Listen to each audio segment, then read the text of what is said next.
नहमदुहु व नुसल्ली अला रसूलिहिल करीम अम्मा बाद। आज कल सोशल मीडिया पर एक मसला बहुत चर्चा में है कि इफ़्तार की दुआ पहले पढ़ी जाए या बाद में पढ़ी जाए। तो पहले तो ये बात समझ लें, हदीस की जिन किताबों में इस दुआ का पढ़ना साबित है वहाँ कहीं पर भी ये बात वाज़ेह नहीं की गई कि ये इफ़्तार से पहले पढ़ी जाए या इफ़्तार के बाद पढ़ी जाए। ये इख्तिलाफ इसी बिना पर है।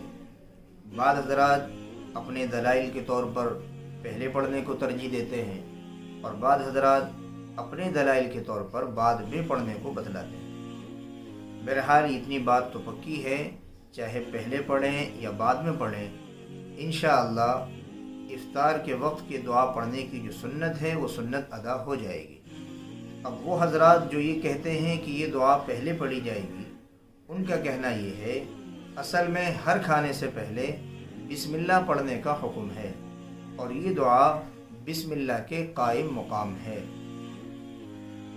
और बाज़ रिवायत में, जैसे कि तबरानी की रिवायत में, इस दुआ के साथ शुरू में बिस्मिल्लाह भी लिखा हुआ है, यानी बिस्मिल्लाहि अल्लाहुम्मा लका सुमतु व अला रिज़्क़िका अफ़्तरतु। इससे ये बात समझ में आती है कि ये दुआ इफ़्तार से पहले पढ़ना चाहिए।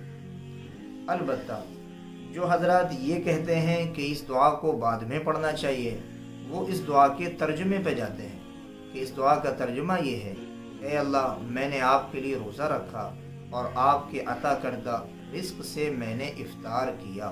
मौलाना मंसूर नौमानी रहमतुल्लाहि अलैह ने भी मारिफुल हदीस में जहाँ इन रिवायात को नकल किया है, साथ में ये बात बयान की है कि इस दुआ के अल्फाज से बज़ाहिर ये लगता है कि ये दुआ इफ़्तार के बाद पढ़ी जाएगी।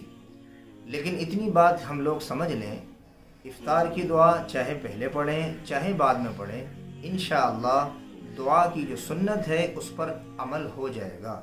ये बात कहना कि कोई आदमी पहले दुआ पढ़ ले तो खिलाफ सुन्नत है या बाद में पढ़ ले तो खिलाफ सुन्नत है, इन सब बातों को कहने से बचना चाहिए। अलबत्ता जो दूसरी दुआ है, ज़हबद्दमउ वब्तल्लतिल उरूक़ व सबतल अज्रु इंशाअल्लाह, इस दुआ के बारे में उलमा की तहक़ीक़ ये है कि ये दुआ तो इफ़्तार के बाद की दुआ है।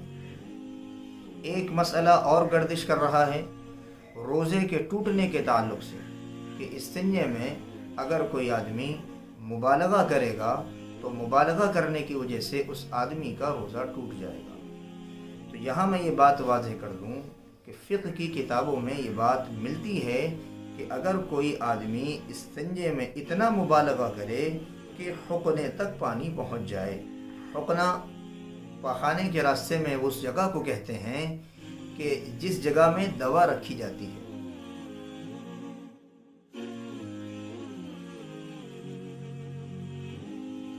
इतनी बात समझ लें, आदतन हम और आप जो इस्तिंजा करते हैं इसके ज़रिए से हुक्ने तक पानी पहुंचना नामुमकिन है।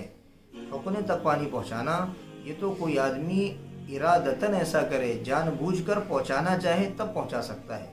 महज जिस तरीके से आप और हम इस्तिंजा करते हैं उस तरीके पर पानी हुक्ने तक पहुंचने का कोई इम्कान ही नहीं है। अल्लाह मुझे और आपको अमल की तौफीक अता फरमाए।